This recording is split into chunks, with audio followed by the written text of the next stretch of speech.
স্বামী এবং মেয়েকে নিয়ে বেশ সুখেই দিন কাটছিল শালিনীর। তবে হঠাৎ একদল লোক এসে শালিনীর স্বামীকে হত্যা করে, আর তাকে নিয়ে আটকে রাখা হয় একটা অদ্ভুত আশ্রমে, যেখানে তার উপর চলতে থাকে একের পর এক অমানবিক নির্যাতন। সে তো এটাও জানতো না সেই লোকগুলো তার মেয়ের সাথে কি করেছে। তাই মেয়ের কোনো হদিস না পেয়ে সে এবার তার ছোট্ট মেয়ে লেলাকে খুঁজতে শুরু করে। কিন্তু সবার নজর এড়িয়ে সে কিভাবে এখান থেকে বেরোবে, আর কিভাবেই বা তার মেয়েকে খুঁজে বের করবে? আর এই লোকগুলোই বা কারা? কেনই বা তারা শালিনীর জীবনটাকে নরকে পরিণত করলো? সেই সবই আমরা জানতে পারবো আজকের গল্প লেলাতে। শুরুতে আমরা একটা ফ্যামিলি দেখতে পাই, যেখানে লেলা নামে একটা বাচ্চা মেয়ে আছে। দেখা যায় তার মা শালিনী আর বাবা হলো রিজওয়ান। লেলা তার বাবার সাথে সুইমিং পুলে সাঁতার কাটছিল, তারা বেশ এনজয় করছিল। ঠিক তখনই কাজের মহিলা শালিনীকে মোবাইলটা দেয় আর বলে, ম্যাডাম, নাজ স্যার কল করেছেন। শালিনী এটা শুনেই বলে, আচ্ছা ঠিক আছে, তুমি যাও, গ্লাসে করে ওয়াইনটা নিয়ে এসো, আমি কথা বলছি। শালিনীর পর লেলাকে বলে, এই যে তোমার নাচ চাচ্চু কল করেছেন। লেলাও তখন তার চাচুর সাথে বেশ মজা করে কথা বলতে থাকে। নাচ তাকে বলে, লেলা, সাঁতার শিখে নাও ভালো করে, পরে কিন্তু চাচ্চুকেও শিখিয়ে দিবে। আমি বাসায় আসছি তোমাদের। শালিনী তখন বলতে থাকে, সত্যিই আসছো? নাচ বলে, হ্যাঁ, আমার বিজনেসের কাজ আছে, তাই আসছি, খুব জলদি তোমাদের সবার সাথে দেখা হবে। এই বলেই কথা শেষ হয়। কিছুক্ষণ পরই দেখা যায় কাজের মহিলা ওয়াইন নিয়ে আসে, কিন্তু দেখে সেখানে একটা লোক উপর থেকে এসেছে, যে আসতেই রিজওয়ান তার মেয়েকে পানির উপরে নিতে বলে। শালিনীও তখন লেলাকে তুলে নিয়ে রাখে, আর সেই লোকগুলো এসে এখানে এত পানি দেখে খুবই রেগে যায়। শালিনী তখন বলতে থাকে, আমরা কোনো রুলস ভঙ্গ করিনি, এই পানির জন্য আমরা টাকা দিয়েছি, তাই এখন চুপচাপ এখান থেকে বেরিয়ে যাও। লোকটা তখন শালিনীকে বলে, তুমি কি জানো না পৃথিবীতে মানুষ পানির অভাবে মারা যাচ্ছে? এক ফোঁটা পানির জন্য কত কষ্ট করছে তারা, আর তোমরা বড় লোকরা এখানে সেটার মজা নিচ্ছ, পানি নষ্ট করছো।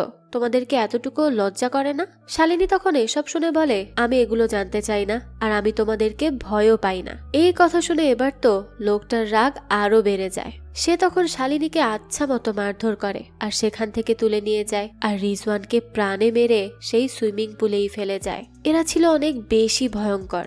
এখান থেকে কেটে যায় 2টা বছর। দেখা যায় শালিনীকে, সে মেঝেতে পড়ে আছে। আসলে তাকে একটা মহিলা আশ্রমে ধরে আনা হয়েছে। শালিনী তখন ঘুম থেকে উঠেই সোজা ছাদে চলে আসে। সেখানে এসে সে কল্পনা করতে থাকে যে তার সাথে কথা বলছে তার স্বামী রিজ, অর্থাৎ রিজওয়ান। শালিনী তাকে রিজ বলেই ডাকতো। তো সে রিজওয়ানের উদ্দেশ্যে বলতে থাকে যে, লেলাকে গিফট দিয়েছো তার বার্থডেতে? রিজ বলে, হ্যাঁ দিয়েছি তো। শালিনী তখন বলতে থাকে, আমি আশা করছি সে আমাকে ঘৃণা করবে না, এবারও আমি তার বার্থডেতে তার কাছে নেই, আমার অনেক খারাপ লাগছে। রিজ তখন বলে, শালিনী, সে কখনো তোমাকে ঘৃণা করবে না, আমরা সবাই তোমাকে খুব ভালোবাসি আর তোমাকে অনেক বেশি মিস করি, তাই এখন তুমি প্লিজ বাড়ি ফিরে চলো। শালিনী তখন বলে, হ্যাঁ ফিরবো, কিন্তু তার আগে সিলেকশনটা হয়ে যাক। রিজ বলতে থাকে, হয়ে যাবে, এসব নিয়ে তুমি চিন্তা করো না। শালিনী বলে, আমি আসলে জানি না, আমার অনেক ভয় করছে, আবারও যদি আমি ভুল কিছু করে ফেলি তখন। রিজ এসব শুনে বলে, দেখো কিচ্ছু হবে না, চিন্তা করো না। শালিনী তখন রিজকে জড়িয়ে ধরে আর বলে সে তাকে খুব মিস করে। তখনই দেখা যায় সেখানে শালিনীর সাথে আর একজন মহিলা আসে, আর তাকে বলে, কি ব্যাপার, কার সাথে কথা বলছো? কেউ কি এখানে আছে? আমি তো দেখতে পাচ্ছি না। তখনই শালিনী খেয়াল করে রিজ তো তার সামনে নেই। এটা দেখে বেচারি অনেক বেশি কষ্ট পায়। সে আসলে খুব বেশি ডিপ্রেশনের মধ্যে আছে, যার জন্য প্রায় সময়ই সেরকম কল্পনা করে, আর তার কল্পনার জগতেই তার হাজবেন্ডের সাথে কথা বলে। এরপর দেখা যায় শালিনীর সাথের ওই মহিলাটা একটা কাগজের মধ্যে কিছু একটা লেখে, আর সেটা বাইরে ছুড়ে দেয়। শালিনী এটা দেখে বলে, কি হলো, কি করছো এসব? যদি কেউ এসব দেখে ফেলে তখন তুমি আবারও মার খাবে, এসব কেন করছো? মহিলাটা বলতে থাকে, যদি এর মধ্যে একটাও আমার ঘর পর্যন্ত পৌঁছে যায় তাহলে তো সব চিন্তা শেষ, তাই চেষ্টা করছি আর কি। এ কারণে রিস্ক তো নিতেই হয় আমাকে। একবার যদি আমার খবর তাদের পর্যন্ত পৌঁছে যায় তাহলে তারা আমাকে এখান থেকে ছাড়িয়ে নিতে আসবে। এসব শুনে শালিনী তখন নিরাশ হয়ে যায় আর বলে, সবাই জানে আমরা কোথায় আটকে আছি, কিন্তু তাও কেউ আসবে না আমাদেরকে মুক্ত করতে, তাই এসব আশা তুমি বাদ দাও আর এখানের কাজে মনোযোগ দাও, সেটাই আমাদের জন্য ভালো হবে। আর এর মাধ্যমেই আমরা এখান থেকে বেরিয়ে যাওয়ার একটা ছোট্ট আশা খুঁজে পাবো। শালিনীরা আসলে কোথায় আছে সেটা এখন আমরা জানতে পারবো। আসলে এদেরকে ওমেন ওয়েলফেয়ার সেন্টারে রাখার নাম করে বেশ বাজে পরিস্থিতিতে রাখা হয়। তাছাড়া সেখানের গুরুমার আদেশে অনেকের প্রাণও নেওয়া হয়, জায়গাটা ছিল অনেক বেশি ভয়ঙ্কর। সবসময় তাদের কথা মতোই সবাইকে চলতে হয়, না হলে তারা কেউ বাঁচতে পারবে না। প্রাণের ভয়ে সবাই সেখানকার লোকের কথা শুনতে বাধ্য।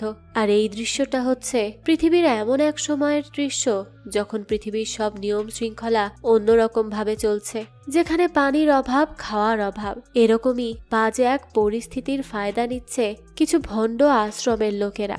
মহিলাদেরকে জোর জবরদস্তি করে তুলে এনে তাদেরকে অন্যভাবে পরিচালনা করা হয় এখানে, যা বাইরের দুনিয়ায় কেউ জানতে পারে না। এই সম্পর্কে আমরা সামনে আরো জানতে পারবো। এবার দেখা যায় এখানে সব মহিলাদেরকে সময় করে কিসের জন্য যেন একটা পিল খাওয়ানো হয়, আর তারাও লাইনে দাঁড়িয়ে একে একে সেটা খেতে বাধ্য হয়। তো এই পিল খাওয়া শেষে শালিনী আর একটা মহিলা জুতা ক্লিন করতে বসে। তখনই দেখা যায় শালিনীর মতোই পূজা নামের এক মেয়েকে ধরে আনা হয় এই আশ্রমে। পূজা বারবার বলছিল, আমি যাব না, আমাকে ছেড়ে দাও, আমি কিচ্ছু করিনি, এখানে কিছু ভুল হচ্ছে। কিন্তু লোকটা তো থামে না।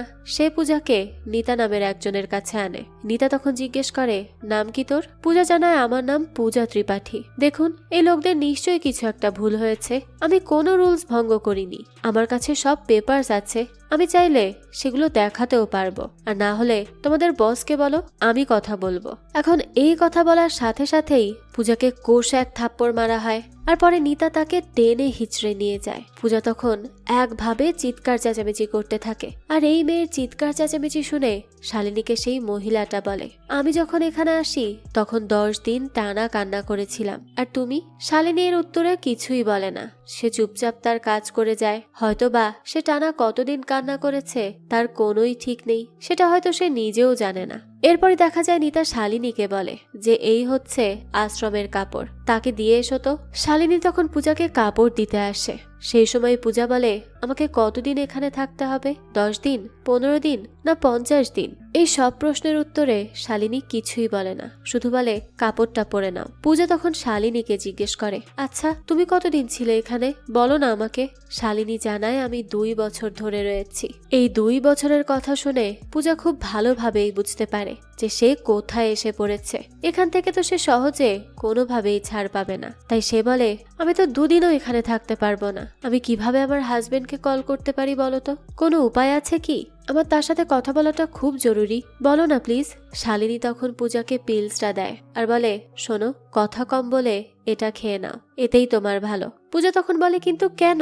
শালিনী বলে, দেখো, এটা সবকিছুকে সহজ করে দিবে। এই বলে সে সেখান থেকে চলে যায়। পূজা তো এইসবে এসে নিজেকে কোনোভাবেই মানাতে পারছিল না, তাই সে শুধু ঝগড়াই করতে থাকে। স্নান করতে এসেও তার অনেক বেশি ঘৃণা লাগে পানি দেখে, কারণ সেই পানিগুলো ছিল খুবই ময়লা, আর একসাথে সবাই এক পানিতে নেমেই স্নান করছিল। এসব দেখে পূজার এতটাই ঘৃণা লাগে যে সে সেখান থেকে স্নান না করেই চলে যায়। কিন্তু শালিনীকে দেখা যায় সে চুপচাপ পানিতে নামে আর বসে বসে সেখানে ভাবে তার আগের জীবনের কথা, যে সে কিভাবে কতটা পরিষ্কার হয়ে নিজের বাসায় থাকতো। তার কাজের মেয়েকে পর্যন্ত শালিনী অনেক দামি পানি দিয়ে স্নান করাতো, আর এরপরই সে তার মেয়েকে টাচ করতে বলতো। আর সে নিজেও পরিষ্কার পানি ছাড়া কখনো স্নান করেনি, অথচ আজ এই 2 বছর ধরে সেই নোংরা পানিতেই নিজেকে ডুবিয়ে রাখছে। তাও তার যেন কিছুই যায় আসে না। মনে হচ্ছিল তার সব অনুভূতিগুলো যেন মরে গেছে। সে এখন শুধু যে কোনো ভাবেই হোক এখান থেকে বেরিয়ে যেতে চাইছে, কিন্তু কিভাবে সেটাই সে বুঝতে পারছে না। দেখা যায় স্নানের পর সবাইকে পানি দেওয়া হয় খাওয়ার জন্য, কিন্তু সেখানেও ঝগড়া করতে হয়। পূজা তাই পানি আর পায় না। তবে শালিনী যাওয়ার সময় পূজাকে তার পানিটা দিয়ে যায়। এরপর দেখা যায় আজ আশ্রমে আসে গুরুমা। সে এসে সবাইকে বলে, দেখো তোমরা কিভাবে এসেছিলে আর আজ কেমন হয়েছ। মনে এক প্রশান্তি কাজ করছে, তাই না? তাহলে এখানে এত শান্তি রেখে বাইরে যাওয়ার কি দরকার? তোমরা নিজেদের চরিত্রকে পরিশুদ্ধ করছো, এটাই তো অনেক কিছু। এসব শুনে পূজা বলে, আমাকে কেন এখানে আনা হয়েছে? আমি তো কিচ্ছু করিনি। গুরুমা বলে, তুমি কি তোমার কমিউনিটির বাইরে গিয়ে বিয়ে করনি? পূজা তখন বলে, কিন্তু আমরা তো পারমিশন নিয়েছিলাম। গুরুমা বলে, পারমিশন? কিসের পারমিশন? এই সব কিছু ক্যান্সেল করা হয়েছে, তাই আগে এগিয়ে যাওয়ার জন্য অতীতের পাপ মুছতে হবে তোমার এখন এটা করা ছাড়া আর কোনো উপায় নেই। এরপরই দেখা যায় পূজাকে এখান থেকে আলাদা করা হয়। গুরুমা বলে তোমাদেরকে এখন শুদ্ধি পরীক্ষা দিতে হবে। এরপর সে শালিনীকে জিজ্ঞেস করে, শালিনী বলো তো কেন দিতে হবে? শালিনী তখন বলে, কারণ এটা আমাদেরকে পরিশুদ্ধ করবে। গুরুমা এটা শুনে বলে, তুমি সবচেয়ে বেশি ভালো করছো, সবার থেকে ভালো, তাই তুমি সম্পূর্ণ তৈরি পরীক্ষা দেওয়ার জন্য আর নিজের পরিবারের কাছে ফিরে যাওয়ার জন্য। তো এইভাবে আরো কিছু মহিলাকে গুরুমা সিলেক্ট করে আর তাদের জানিয়ে দেয় যে যারা এই পরীক্ষায় পাশ করবে তারা তাদের পরিবারের কাছে ফিরতে পারবে, আর যারা পারবে না তারা আজীবন জাহান্নামের মতো জীবন পার করবে। তো এই মিটিং শেষে সবাই আবারও পিলস খায়, কিন্তু পিলস মুখে নিয়েও পূজা পরে সেটা ফেলে দেয়, যেটা শালিনী দেখতে পায়, কিন্তু সে কিছুই বলে না। বাইরে শালিনী পূজার সাথে কথা বলে আর তখনই সে জানতে পারে যে যারা হিন্দু মুসলিম বিয়ে করেছে আর তাদের বাচ্চা আছে সেই বাচ্চা সরকার নিয়ে নেয়, আর এই নিয়ম করা হয়েছে 3 মাস আগে। এবার তো শালিনী পড়ে যায় ভীষণ চিন্তায়, যে সে তো এতদিন ভাবছিল যে তার মেয়ে তার পরিবারের কাছেই আছে, তাই সে চুপচাপ শান্তিতে ছিল, কিন্তু আসলে তো 3 মাস আগেই সরকার তাকে নিয়ে গেছে। কিন্তু এখন কোথায় নিয়ে তাদের রাখা হয় এই সম্পর্কে কেউ জানে না। এসব নিয়ে শালিনী বেশ চিন্তায় পড়ে যায়। কিছুক্ষণ পরই আবার দেখা যায় কিছু লোক আসে আশ্রমে আর সেখানে জন্ম নেওয়া বাচ্চাদের পিউরিটি চেক করে, তারপরই তাকে এখান থেকে নিয়ে যাওয়া হয়, কারণ তার বাবা মা সেম ধর্ম বা কমিউনিটির না। এসব দেখে শালিনী বলে, এসব কি হচ্ছে আর এরা কোথায় যাচ্ছে? কথা ছিল বাচ্চারা তাদের মায়েদের সাথে এখানেই থাকবে, যাদের জন্ম এখানে হয়েছে, তাহলে এখন তাদেরকে কেন নিয়ে যাওয়া হচ্ছে? এর মধ্যে একটা বাচ্চার মা কণিকা অনেক চেষ্টা করে তার বাচ্চাকে আটকানোর, কিন্তু কেউ তার কথা শোনে না আর তার বাচ্চা নিয়ে সেখান থেকে চলে যায়। এবার মহিলারা আসে গুরুমার অফিসে। গুরুমা বলে, তোমরা আমার সাথে বলো যে আরিয়া ভারতের জন্য আমরা জান দিতে পারি আর জান নিতেও পারি, আর এটাই আমাদের ডিউটি। এখন যদি সেই জান আমার বাচ্চার হয়ে থাকে তাহলে সেটাও আমি নিব। এখন মা হিসেবে এই কথাটা রিপিট করা তাদের জন্য অসম্ভব হয়ে পড়ে। তারা কেউই কথা বলতে পারছিল না, তাদের অনেক কষ্ট হচ্ছিল। এটা দেখে গুরুমা প্রচন্ড রেগে যায় আর শালিনী এই সবকিছু শুরু করেছে বলে শালিনীকে শুদ্ধি পরীক্ষা থেকে বের করে তার বদলে বিনাকে দিয়ে দেয়া হয়। আর কণিকা তার বাচ্চার জন্য রুলস ভেঙেছে বলে তাকে একটা কুকুরের সাথে বিয়ে দেয় তার শাস্তি স্বরূপ। এইসবই আজব আজব কাজ হয়ে থাকে এই আশ্রমে, তাও এই গুরুমার দ্বারা। শালিনী তো হেল্পের জন্য অনেক চেষ্টা করে, কিন্তু কেউ হেল্প করতে আসে না। স্নান করার সময় তাকে সাহায্য জানায় পূজার অ্যাবর্শন করা হচ্ছে, তাও গুরুমার কথায়, আর সেটা রেনু করছে। এসব জানতে পেরে শালিনী অবাক হয়ে যায়, তবে তার তো তখন করার কিছুই ছিল না। সেদিন রাতে আবারও দেখা যায় শালিনী পিলস খায় না, সেও এগুলো লুকিয়ে রাখে। আর আজ রাতে কণিকা তার মেয়ে হারানোর দুঃখে আত্মহনন করে মারা যায়। একটা মানুষ মারা গেল, কিন্তু তাও এখানে কারো কিচ্ছু যায় আসে না। পরদিনই গুরুমা আরামে খাওয়া দাওয়া শেষ করে যেখানে কণিকা মারা যায়, আর পরে গুরুমা সব মহিলাদেরকে বলে তাদের খাওয়া খাবারের উপর দিয়ে গড়িয়ে যেতে। এসব দেখে শালিনী বমি করে ফেলে, কিন্তু তাও তাকে করতে হয়, কারণ এই কাজ করা ছাড়া যে আর কোনো উপায় নেই। তারপরই শালিনী দেখে পূজা এখনো প্রেগন্যান্ট, তার বাচ্চা নষ্ট করা হয়নি, কিন্তু গুরুমা সেটা জানে না। তাই একটা মহিলা গুরুমাকে বলতে যাচ্ছিল এসব, কিন্তু পূজার বাচ্চার জন্য শালিনী ওই মহিলাটাকে আচ্ছা মতো মেরে বেঁধে রেখে দেয়। বাইরে এসে সে পূজাকে বলে, তুমি তোমার বাচ্চার জন্য সব করতে পারবে? পূজা বলে, হ্যাঁ, কেন তুমি করবে না? এবার শালিনী গুরুমাকে এসে বলে যে রেনু আপনাকে মিথ্যা বলেছে, সে পূজার অ্যাবর্শন করায়নি। এই কথাটা শালিনী বলেছে শুদ্ধি পরীক্ষা দেওয়ার জন্য আর বাড়ি ফেরার জন্য। তাই শালিনীকে পিউরিটি টেস্টে আনা হয়, যেখানে তাকে বাটন প্রেস করে খুন করতে হবে রেনু আর পূজাকে। কিন্তু এই কাজ তো নিজ হাতে শালিনী কিছুতেই করতে পারে না, তাই তার উপর গুরুমা প্রচন্ড রেগে যায়। তার বদলে স্মৃতিকে ডাকে, আর সেই মহিলা বাড়ি ফেরার লোভে প্রাণে মেরে ফেলে তাদের। কিন্তু দেখা যায় তাও স্মৃতিকে ছাড় দেওয়া হয় না, নানা বাহানায় তাকে এখানেই রেখে দেওয়া হয়। খুন করেও রেহাই মেলে না তার। আজ দেখা যায় শালিনীকে আজকাল একটা বাজে জায়গায় নিয়ে যাওয়ার জন্য একজন লোক আসে, সেখানেই তাকে শাস্তি দেওয়া হবে। সে তাকে ভ্যানে করে নিয়ে যাচ্ছিল, তবে পথেই হঠাৎ তাদের উপর হামলা হয়ে যায়, আর এরই সুযোগ নিয়ে শালিনী সেখান থেকে পালিয়ে যেতে সক্ষম হয়। দেখা যায় পালাতে পালাতে সে একটা বস্তিতে ঢুকে পড়ে। সেখানে আবার আরিয়া ভারতের মানুষ আসা অ্যালাউ ছিল না, তাই সে তার হাতের চিহ্নটা লুকিয়ে রাখে আর আরিয়া ভারতের লোকের থেকে পালিয়ে যেতে থাকে। অনেক কষ্ট করে সে লুকিয়ে পালাতে পারে আর পালানোর সময় রিজের সাথে কাটানো মুহূর্তগুলো মনে করে সে নিজের মধ্যে একটা আলাদা শক্তি পায়। তারপরই সে একটা খাঁচায় কিছু বাচ্চাদের দেখে। তাদের দেখে শালিনী বলে, আচ্ছা এখান থেকে বাইরে যাওয়ার রাস্তা কোনটা? এখানে কি কোনো ফোন আছে? সেখানে থাকা একটা মেয়ে তখন বলে, আছে, আমি দেখিয়ে দিতে পারবো, আমাকে আগে বের করো খাঁচা থেকে। শালিনী তখন মেয়েটাকে দেখে লায়লার কথা মনে করে আর সাথে সাথে সে তাকে খাঁচা থেকে বের করে দেয়। কিন্তু দেখা যায় মেয়েটা তো পালাতে শুরু করে। শালিনীও তখন তার পেছন পেছন গিয়ে তাকে ধরে আর বলে, কোথায় পালিয়ে যাচ্ছ আমাকে হেল্প না করে? মেয়েটা তখন শালিনীর ধমক খেয়ে কাদো কাদো হয়ে যায়। শালিনীর তখন মনে পড়ে তার মেয়ের কথা, তাই সে তাকে সরি বলে আর সুন্দর করে বুঝিয়ে বলতে থাকে যে, দেখো তুমি যদি আমাকে হেল্প করো তাহলে আমিও তোমাকে হেল্প করব এখান থেকে যেতে। এখন যদি তুমি পালিয়ে যাও তাও কিন্তু তুমি বাঁচতে পারবে না এদের হাত থেকে। তাই বলছি আমাকে হেল্প করো, আমি তোমাকে বাঁচিয়ে এখান থেকে পালাতে সাহায্য করব, ঠিক আছে? মেয়েটা তখন জিজ্ঞেস করে, গড প্রমিস করছো? শালিনী বলে, হ্যাঁ, এবার চলো তাহলে। তারপরে মেয়েটা শালিনীকে হেল্প করতে তার সাথে চলে যায় আর একটা টেইলারের দোকানে নিয়ে এসে বলে, উনি আমার মা, গ্রাম থেকে এসেছেন, তাকে মোবাইলটা দাও, কল করবে। টেইলার তখন শালিনীকে মোবাইল দেয় আর সে তখন কল করে নাজকে। নাজ রিসিভ করেই বলে, শালিনী তুমি ঠিক আছো? শালিনী বলে, হ্যাঁ হ্যাঁ আমি ঠিক আছি। তারপরে সে এই মুহূর্তে কোথায় আছে সেই ঠিকানাও তাকে দেয় আর তারপরে এই কল কেটে যায়। এরপর আর কল করা যায় না। এখন কথা বলা শেষে শালিনী বেশ মন খারাপ করে বাইরে বসে থাকে। তখন আমরা সেই মেয়েটাকে দেখি। মেয়েটার নাম রূপ। রূপ তখন তার কাছে এসে বলে, কল যে করলে টাকা দিলে না? 30 রুপি। শালিনী তখন বলতে থাকে, আমি তোমাকে 300 দিয়ে দিব, এখন আমাকে বিরক্ত করো না প্লিজ। রূপ বলে, না 300 না, আরো বেশি। শালিনী বলতে থাকে, আমি না হলে এখনো খাঁচায় বন্দী হয়ে থাকতে, বুঝলে? রূপ বলে, হ্যাঁ, আর আমি না থাকলে কলে তুমি কথাও বলতে পারতে না। শালিনী এসব শুনে বলে, আচ্ছা ঠিক আছে, আমি তোমাকে 2000 দিয়ে দিব। রূপ বলে, না 3000 দিতে হবে। শালিনী এতেও রাজি হয়ে যায় আর বলে, ঠিক আছে দিব, এখন অন্তত চুপ থাকো, আমাকে একটু ভাবতে দাও। তুমি আমাকে এখান থেকে পালিয়ে বাড়ি ফিরতে দাও, তাহলে যা চাইবে তাই দিব। রূপ তখন বলে, আর যদি টাকা না দিয়ে পালিয়ে যাও তখন? শালিনী বলে, শোনো, আমি পালাবো কেন? তুমি তো আমার সাথেই থাকবে, আর এসব ভাবতে গিয়ে যদি আমি তুমি এখানেই আটকে থাকি তাহলে কিন্তু আমরা দুজনেই ধরা পড়ে যাব। তাই যে করেই হোক এখান থেকে বের হতে হবে, ঠিক আছে? রূপও তখন রাজি হয় আর বলে, আচ্ছা ঠিক আছে, তাহলে আমিও হেল্প করব।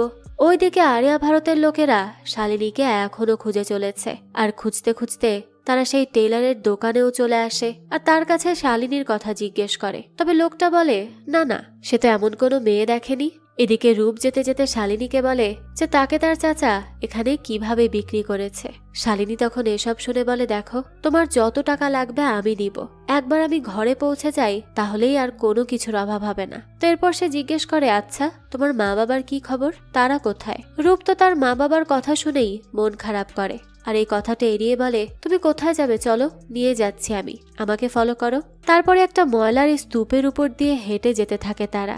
রূপ তখন জিজ্ঞেস করে, আচ্ছা তুমি আশরাফগঞ্জ কেন যাচ্ছ, কে আছে সেখানে? শালিনী বলে, আমার লায়লা আছে। তো তারা যাওয়ার পথে তাদেরকে দেখে ফেলে আরিয়া ভারতের লোক আর তাদেরকে এখানেও ফলো করতে শুরু করে। রূপ তখন ভয়ে ভয়ে বলে, আমি যাব না তোমার সাথে, আমাকে এরা মেরে ফেলবে। কিন্তু শালিনী বলে, দেখো রূপ, চলো আমার সাথে, এরা তোমার কিছুই করতে পারবে না। আমরা যদি একবার এখান থেকে চলে যেতে পারি তাহলে আর কোনো কিছু সম্ভব না। কিন্তু রূপ বলে, আমার মা বাবাকে আমার মাস্টার মেরে ফেলেছে পুড়িয়ে, আমি জানি আমাকেও মেরে ফেলবে, আমি যাব না। শালিনী বলে, রূপ তুমি পারবে, তোমার অনেক সাহস আছে, একটু মনে সাহস রাখো, তুমি তো অনেক সাহসী একটা মেয়ে। রূপ তখন বলে, না আমি ভীতু, আমি মোটেও সাহসী না, আমি যাব না তোমার সাথে। শালিনী তখন রূপকে অনেক বোঝায় আর পরে তাকে কোলে তুলে পালাতে থাকে। ওইদিকে আরিয়া ভারতের লোকেরাও তাকে খুঁজতে আসে, কিন্তু ততক্ষণে বেশ খানিকটা দূরে চলে যায় শালিনী আর রূপ। তারা দ্রুত এসে একটা কন্টেইনারে লুকিয়ে পড়ে। লোকগুলো তখন অনেক খুঁজেও তাদেরকে না পেয়ে সেখান থেকে ফিরে যায়। শালিনী তখন খেয়াল করে রূপ খুব ক্লান্ত হয়ে ঘুমিয়ে পড়েছে, তাই সে তার ওড়না দিয়ে তাকে ঢেকে তার সাথেই সেখানে কিছুক্ষণ বিশ্রাম করে নেয়। দৃশ্য চলে যায় পরের দিন। তারা আবারও পেরিয়ে পড়ে তাদের গন্তব্যের উদ্দেশ্যে। রূপ তখন বলে, আমি একটু পানি খাবো, বস্তিতে একেবারে কালো পানি ছিল, খেতে পারিনি, একটু পানি দাও না। শালিনী তাকে বলে, দেখো আশরাফগঞ্জ চলো, সেখানে গিয়ে তোমার যত ইচ্ছে তত পানি খেও তুমি, কিন্তু এখন এমন করো না। তার রূপ পানি খাবে বলতে থাকে। তাই শালিনী তখন বাধ্য হয়ে আরিয়া ভারতের ট্যাটু ইউজ করে তাকে পানি দেয়। রূপ তখন বলে, আগে তুমি খাও, কারণ আমার খাওয়া পানি খেলে তুমি অশুদ্ধ হয়ে যাবে। শালিনী এসব শুনে অবাক হয় আর বলে, এসব বাজে বাজে কথা কে বলেছে তোমাকে? তুমি খাও, আমার কিচ্ছু হবে না। তারপরে রূপ পানি খেয়ে নেয় আর শালিনীও তখন পানি খেয়ে তার তৃষ্ণা মেটায়। এরপর তারা আবারও হাঁটতে শুরু করে। হাঁটতে হাঁটতে যেখানে তাজমহল ছিল তারা সেই জায়গায় চলে আসে। তবে দেখা যায় এখন আর ওখানে তাজমহল নেই। আরিয়া ভারতের লোকেরা সেটা ভেঙে দিয়েছে। এখন তাদেরই রাত চলছে সব জায়গায়। ফ্ল্যাশব্যাকে দেখা যায় রিজের ফ্যামিলি বসে এই ভিডিওটা দেখছে। তখন নাজ বলে, এখন সময় হয়েছে আমাদের কমিউনিটির জন্য আলাদা করে ওয়াল তৈরি করা, না হলে আমরা সেফ থাকতে পারবো না। রিজ তখন বলতে থাকে, তাহলে তো এখন আমাকে আর শালিনীকে চলে যেতে হবে। নাজ এই কথা শুনে বলে, মানে? রিজ বলে, মানে কি? তোমার কমিউনিটি কি শালিনীকে এখানে থাকতে দিবে? দিবে না। তাই ঝামেলা হওয়ার আগে আগেই আমরা নিজে থেকে সরে যেতে চাইছি। এসব শুনে নাজ বলে, এগুলো কি কথা বলছো তুমি? এরপর সে তার বাবাকে জিজ্ঞেস করে, বাবা তুমি কি জানতে এই বিষয়ে? তার বাবা বলে, হ্যাঁ আমি জানতাম, পরিস্থিতি এরকমই হবে। বর্তমানে দেখা যায় রূপকে নিয়ে শালিনী পৌঁছে যায় তার বাড়ির প্রায় কাছে। কিন্তু ওই সময় সেখানে আরিয়া ভারতের মিছিল বের হয়। সেখান দিয়ে গুরুমার স্ট্যাচু নিয়ে যাওয়া হচ্ছিল। রূপের তো এসব দেখে প্রচন্ড রাগ হয়। সে সেখানে উঠে স্ট্যাচুকে মারে আর বলে, তুই আমার বাবাকে খুন করেছিস, তুই একটা খুনি, আমি তোকে ছাড়বো না। তো এই সব করতে থাকলে রূপকে সেখানে কিছু লোক ধরে বন্দি করে নিয়ে যায়। শালিনী অনেক চেষ্টা করে তাকে বাঁচানোর, কিন্তু কোনোভাবেই তাকে তাদের হাত থেকে ছাড়াতে পারে না। এরপর সে আর কি করবে? সে আগে চলে আসে তার বাড়িতে। এসেই দেখে সেখানে নিজের মা বাবা সবাই আছে। তাদের সাথে কথা বলার পরই শালিনী জানতে পারে তার হাজবেন্ড মারা গেছে। এ কথায় শালিনী অনেক ভেঙে পড়ে। এরপর সে তার মেয়ে লায়লার কথা জিজ্ঞেস করে। সে জিজ্ঞেস করে, তার মেয়ে কি স্কুলে? ও না, এখন তো তার ঘুমের সময়, সে উপরের রুমে ঘুমিয়ে আছে, তাই না? সে যখন এসব করছিল তখন রিজের মা বলে, আমরা তাকে অনেক খুঁজেছি কিন্তু পাইনি। শালিনী বলে, না আমি জানি সে উপরে আছে, আমি তাকে দেখে আসছি, অনেকদিন হলো তাকে দেখি না। তো সে কারো কথা না শুনে উপরে এসেই দেখে লায়লা সেখানে নেই। ওই সময় নাজ আসে আর তাকে বেশ বকাবকি করে আর বলতে থাকে, কে বলেছিল সুইমিং পুলে পানি ভরতে? তাই তো এত কাহিনী হয়েছে। নাজের মা তখন বলে, চুপ কর, তুইও জানিস আসল কাহিনী পানির জন্য না, তারা তো শুধু একটা সুযোগের অপেক্ষায় থাকে। নাজ তখন বলে, আমি কেন চুপ থাকবো? এই সব কিছু হয়েছে তার জন্য, আর সে আমাদের কিছুই হয় না, তাই তাকে এখান থেকে এখন চলে যেতে হবে, আমি বলে দিচ্ছি। তো কিছুক্ষণ পরই দেখা যায় আরিয়া ভারতের লোক চলে আসে আর বলে, আমাকে আরো আগে কেন জানালে না নাজ? নাজ বলে, আমি এইমাত্রই দেখেছি, তাই দেরি হলো। অর্থাৎ সে শালিনীকে ধরিয়ে দেয়। শালিনীও তখন আর কি করবে, সবাইকে বিদায় জানায়। তবে যাওয়ার আগে সে নাজকে একটা থাপ্পড় দিয়ে চলে যায়। এরপরে আরিয়া ভারতের লোকেরা তাকে নিয়ে আসে লেবার ক্যাম্পে। শালিনীকে 20 তলায় সিঁড়ি বেয়ে উঠতে বলে। তার কাছেও তো আর কোনো উপায় ছিল না, তাই সেও উঠতে থাকে। তবে ওঠার পথে অনেককে সে দেখে যারা অনেক বাজে অবস্থায় পড়ে আছে নিচে, কিন্তু তারপরও সে থেমে থাকে না। অনেক কষ্টে 20 তলায় ওঠে। এরপরে একটা সাইডে বসে সে রূপের কথা ভাবছিল।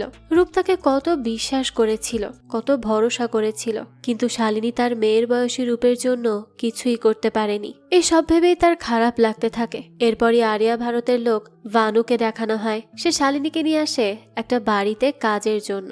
ওইখানেও একইভাবে বিনা কারণে একজনকে বেশ মারপিট করা হয়। এরপর শালিনীকে দেওয়া হয় ঘর ক্লিন করার কাজ। তখন শালিনী সেখানে বালি প্রজেক্টের ফাইল পায়, যা সম্পর্কে শালিনীকে রিজের মা বলেছিল। শালিনী তখন এই প্রজেক্টের কাগজগুলো কোনো মতে লুকিয়ে নিজের কাছে রেখে দেয়, যাতে অন্য কেউ দেখতে না পায়। ঠিক সেই সময়ই ভানু চলে আসে আর জিজ্ঞেস করে, কি ব্যাপার, কি চুরি করছো? শালিনী বলতে থাকে, না কিছু না। ভানু তখন বলে, কই দেখাও, হাত দেখাও, হাতে কি আছে? শালিনী তখন নর্মাল একটা কাগজ দেখায়, কারণ আসলগুলো তো সে সময় মতো ঠিকই লুকিয়ে ফেলেছে। ভানু তখন এসব দেখে বলে, আচ্ছা ঠিক আছে, নিজের কাজ করো আর জলদি জলদি করো। দেখা যায় শালিনী সারাদিন কাজ করে। সারাদিন পর কাজ শেষে সে মাধু নামের একজন মহিলাকে ডাকে আর বলে, আচ্ছা বাচ্চাদেরকে যে ধরা হয়েছে তাদের সাথে কি করছে? মাধু বলে, কি জানি, মানুষ কত রকম কত গুজব ছড়িয়ে যাচ্ছে। কেউ বলছে তাদের কিডনি বিক্রি করছে, তাদের চামড়া দিয়ে সাবান বানাচ্ছে, আরো না জানি কত কিছু। শালিনী এসব শুনে বলে, আমি একটা পেপার কাটিং পেয়েছি বালি প্রজেক্টের ব্যাপারে। প্রতিদিন এত এত বাচ্চাদের ধরে নেওয়া হয়, এদের সাথে কি করা হয় আমি এই রিপোর্টারের সাথে কথা বলতে চাই, প্লিজ একটু হেল্প করো। আমি জানতে চাই সেই রিপোর্ট করার সময় কি কি জানতে পেরেছে। তুমি আমাকে শুধু তার সাথে দেখা করিয়ে দাও, তুমি যা চাইবে আমি তোমাকে সব দিব। এসব শুনে মাধু বলে ঠিক আছে, আমি দেখছি কি করা যায়। পরদিনই শালিনী আসে তার লেবার টাইমে। মিসেস দীক্ষিতের ঘরে পড়েছে তার ডিউটি। মিসেস দীক্ষিত তখন বলে কখনো ননভেজ খেয়েছো? শালিনী বলে না, আমি খাইনি আগে, আমি একেবারে ভেজিটেরিয়ান। মিসেস দীক্ষিত তখন বলতে থাকে তো কি ভুল করেছিল আশ্রমে শুনি? শালিনী বলে মানে? মিসেস দীক্ষিত বলে মানে কোনো ভুল না করলে তো আর লেবার ক্যাম্পে পাঠাতো না, তাই জিজ্ঞেস করছি। কিছু তো করেই এসেছো এখানে নিশ্চয়ই।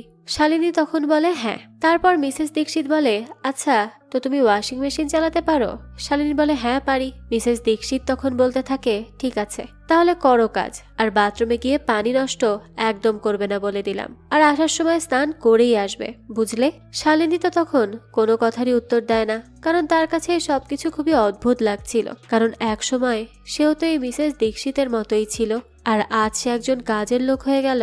এরপরই দেখা যায় মিসেস দীক্ষিতের বাচ্চা হঠাৎই কেঁদে ওঠে। শালিনী তখন সাথে সাথে এসে দেখে মিসেস দীক্ষিত মিস্টার যোশী অর্থাৎ গুরুমার কার্টুন ভিডিও চালাতেই বাচ্চাটা কান্না থামিয়ে দেয়। মিসেস দীক্ষিত তখন শালিনীকে বলে ও কাঁদলে মিস্টার যোশীর ভিডিও অন করে দিও, সে ওনাকে খুব ভালোবাসে, তাই তার ভিডিও দেখলেই কান্না বন্ধ করে ফেলে। শালিনী এইসব দেখে বেশ অবাক হয় যে বাচ্চা বয়স থেকেই তার ব্রেইন ওয়াশ করে ফেলা হচ্ছে, আর এত বাজেভাবে করা হচ্ছে যে তার ভিডিও দেখলেই কান্না বন্ধ হয়ে যায় বাচ্চার। মিসেস দীক্ষিত তখন বাচ্চাকে বলে তুমিও ওনার মতো হবে বড় হয়ে, তাই না? আমি জানি খুব ভালোভাবেই তুমি ওনার মতো হয়ে উঠবে। এরপর সে শালিনীকে বলে তোমার নাম কি? শালিনী জানায় আমার নাম শালিনী পাঠক। মিসেস দীক্ষিত তখন বলে আর হাজবেন্ডের নাম? বাচ্চা আছে?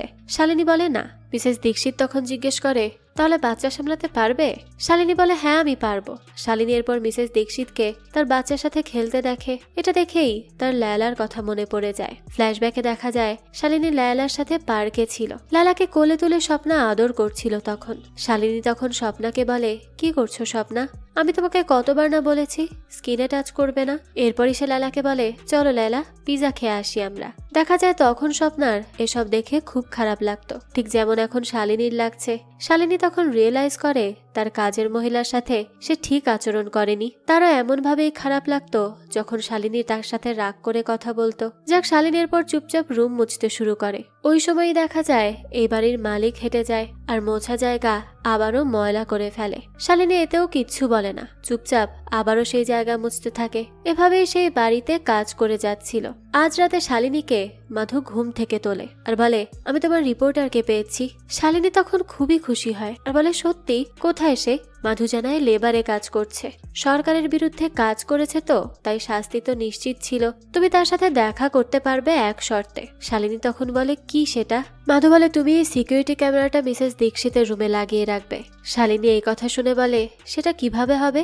অসম্ভব। মাধু তখন বলতে থাকে ভেবে দেখো, যদি ইচ্ছা থাকে রিপোর্টারের সাথে দেখা করবে তাহলে এই কাজটা করে দাও আমার, না হলে ভুলে যাও সেই রিপোর্টারকে। শালিনীর হাতে তো তখন আর কোনো উপায় থাকে না, তাই সে মাধুর কথায় রাজি হয়ে যায়। সে বলে ঠিক আছে আমি এই কাজটা করব। এবার শালিনী তার খাবার টিফিনে ক্যামেরা লুকিয়ে নিয়ে আসে বাসায়। আর আজ একটা অনুষ্ঠানে আসে মিসেস দীক্ষিত আর তার হাজবেন্ড। তার হাজবেন্ডকে আরেয়া ভারতের একজন সদস্য করা হয়েছে। আর সেসব বাচ্চাদেরকে বলে আমি যখন আমেরিকা ছিলাম তখন আমার একটাই ইচ্ছে ছিল যে আমি আমার দেশের জন্য কিছু করব। আমি অনেক খুশি যে আমাকে মিস্টার যোশী সিলেক্ট করেছেন সেবা করার জন্য।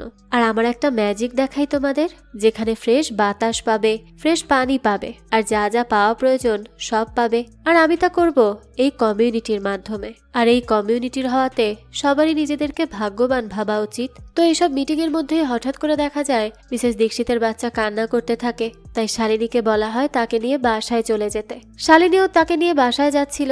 তখনই পথে এক মহিলা শালিনীকে বলতে থাকে যে তুমি কাজের মেয়ে তাই না? শালিনী বলে হ্যাঁ। মহিলাটা তখন বলে তাহলে তাকে কিস করবে না আর আমার সাথে একই লিফটে করে যাবে না, আগে আমি যাব। এই বলেই সেই মহিলা চলে যায়। তারপরে শালিনী বাসায় এসে সেই ক্যামেরাটা লাগিয়ে দেয় আর সেখানে বসে বসে ভাবে তার জীবনের সাথে কি হচ্ছে এসব, কিভাবে কি হয়ে গেল আর কিভাবেই বা সেই জীবন থেকে মুক্তি পাবে। এরপর শালিনী মাধুর সাথে দেখা করে, তাকে জানায় সে ক্যামেরাটা তার কথা মতো লাগিয়ে দিয়েছে। মাধু বলে ঠিক আছে।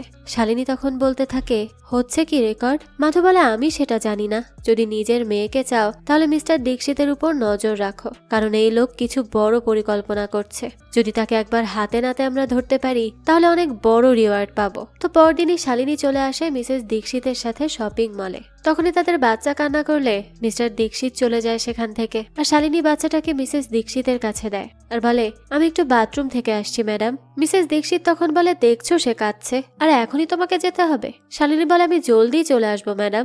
মিসেস দীক্ষিত বলে আচ্ছা ঠিক আছে যাও, তবে তাড়াতাড়ি আসবে। এবার শালিনী যায় মিস্টার দীক্ষিতকে ফলো করতে। সে ফলো করে করে দেখে মিস্টার দীক্ষিত একটা জায়গায় বসে আছে। কিছুক্ষণ পর সে ডাস্টবিনে কিছু একটা ফেলে যায়, আর উপর থেকে একটা মেয়ে আসছিল সেটা নিবে বলে। তবে মেয়েটা সেই জিনিস নেওয়ার আগেই শালিনী বুদ্ধি করে সেখানে পৌঁছে যায়, আর যেটা ফেলে গিয়েছিল দীক্ষিত সেটা শালিনী তুলে ফেলে আর চুপচাপ বাথরুমে চলে আসে।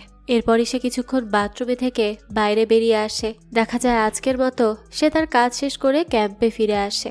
আর রাত হতেই সে মাধুকে জিজ্ঞেস করে কোনো খবর আছে তাহির উদ্দিনের থেকে? মাধু বলে না, এখনো কোনো খবর আসেনি, আগে ক্যামেরা রেকর্ড করুক, তারপর আমরা খুঁজবো তাকে। শালিনী তখন বলে ক্যামেরা কিচ্ছু পাবে না খুঁজে, কারণ তারা যা চায় তা আমার কাছে।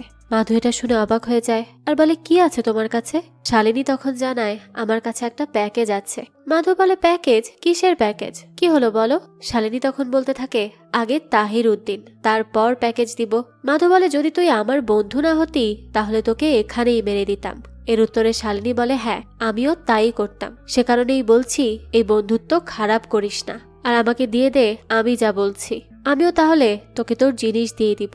মাধুও তখন বলে ঠিক আছে প্যাকেজটা নিয়ে আয়। কিছুক্ষণ পরই আসে ভানু আর বলে কি হলো, এখানে কি করছো? শালিনী বলে আমি একটু বাতাস খেতে এসেছিলাম। ভানু বলে আচ্ছা তাই নাকি, শেষ বাতাস খাওয়া, পরের বার থেকে বাতাস খেতে হলে নিজের ঘরে বসে খাবে, বুঝেছো?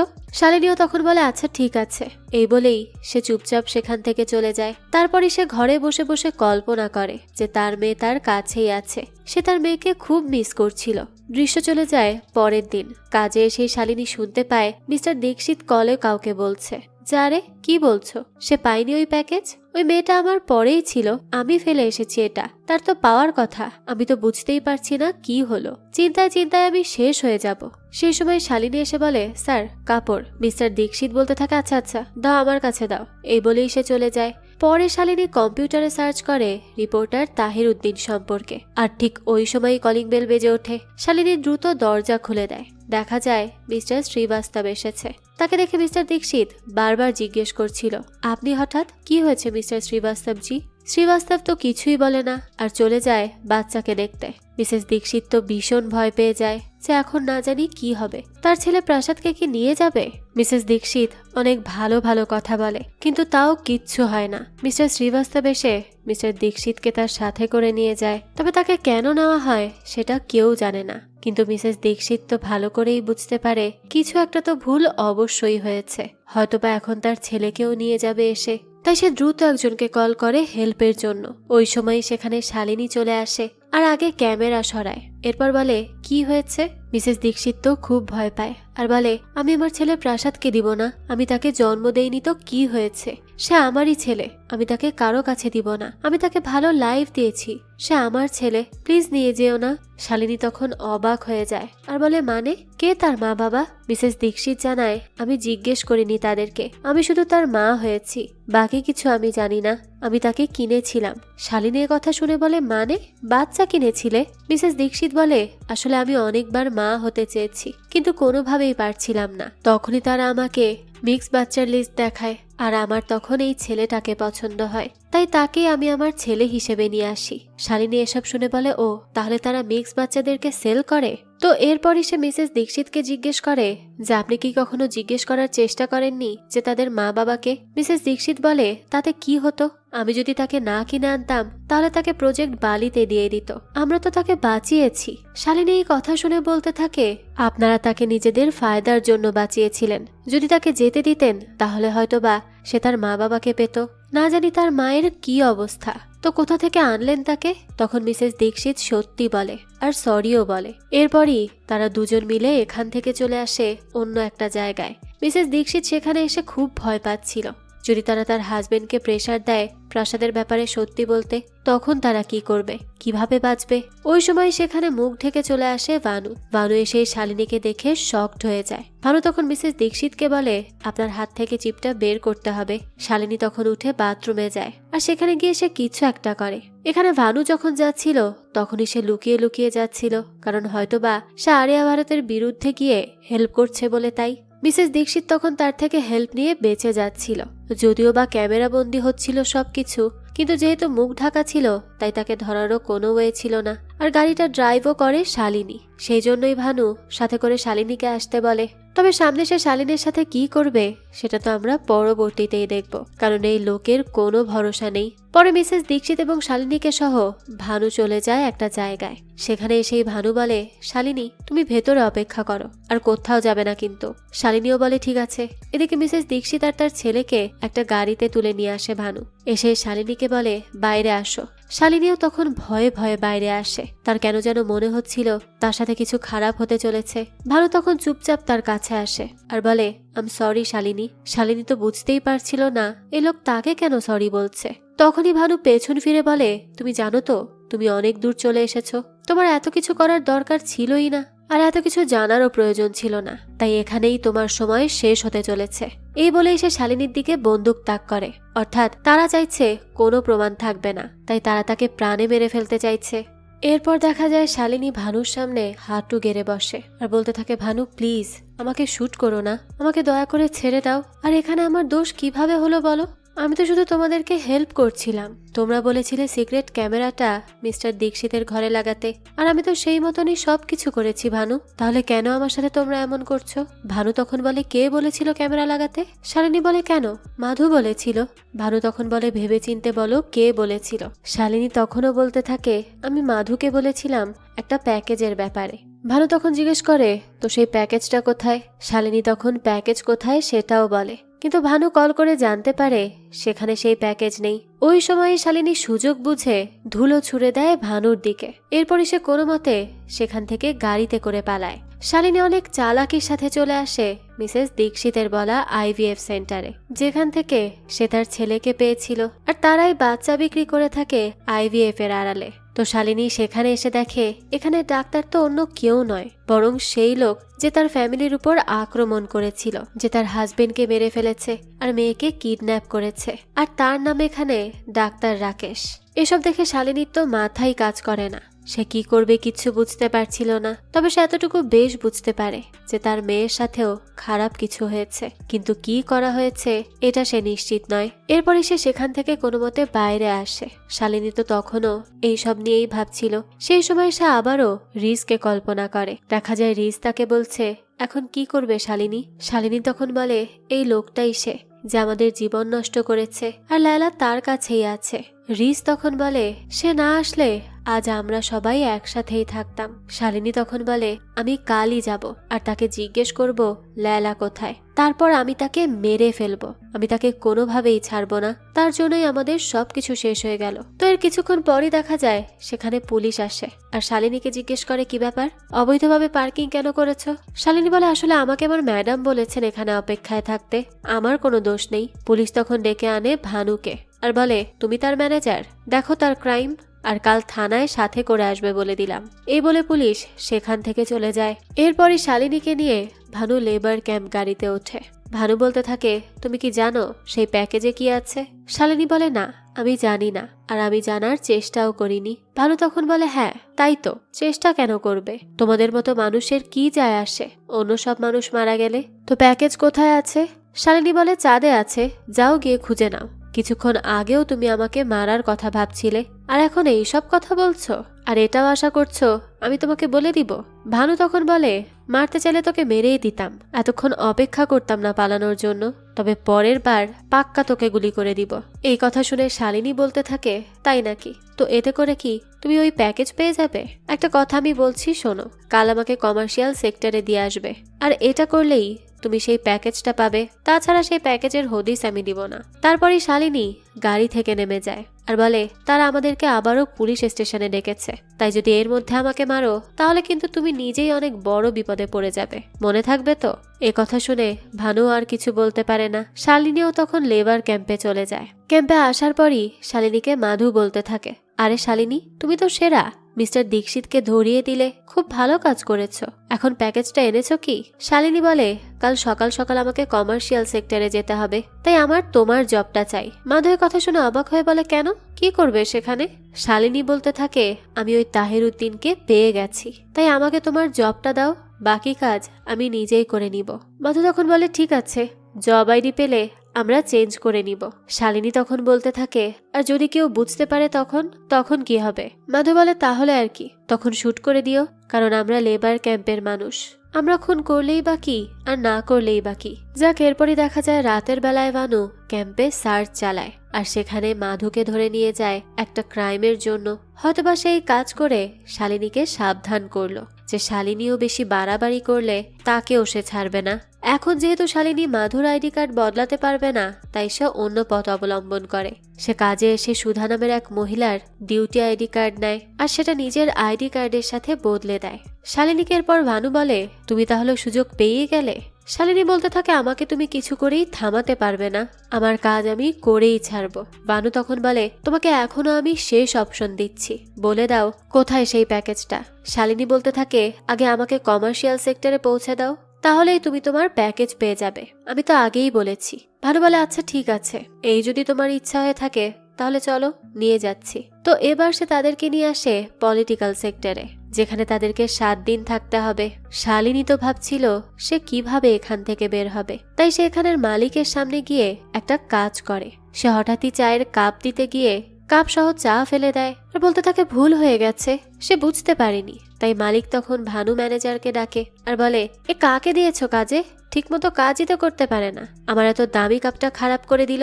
ভানু তখন বলতে থাকে, সরি স্যার, আর হবে না। তারপরও মালিক শালিনীকে কাজ থেকে চলে যেতে বলে, কারণ এমন লোক সে চায় না। শালিনী তো এতে বেশ খুশি, কারণ সে যা চেয়েছে তাই পেয়েছে। ভানু তখন বলে, সত্যিই তোমাকে মানতে হবে, তুমি বোকা নাও, এটা তো আমি বেশ ভালো করেই বুঝে গেছি। শালিনী বলে, তাহলে ডিল করছো তো? আগে কমার্শিয়াল সেক্টরে যাব, তারপর তোমার প্যাকেজ। ভানু তখন বলে, হ্যাঁ ঠিক আছে, ডিল। তো পথে তাদেরকে সিক্রেট পুলিশ ধরে ফেলে। শালিনী তখন ভানুকে বলে, আমরা কি করব এখন? ভানু বলে, তারা হয়তো বা সেই রাতে সিসিটিভি ফুটেজ পেয়ে গেছে, তাই তাদেরকে এখন কিচ্ছু বলবে না, যদি কোনো প্রশ্ন করে আর কি, একদম চুপ থাকার চেষ্টা করবে। এবার দেখা যায় শালিনীকে পুলিশ ফুটেজ দেখিয়ে বলে, এটা তো তুমি তাই না?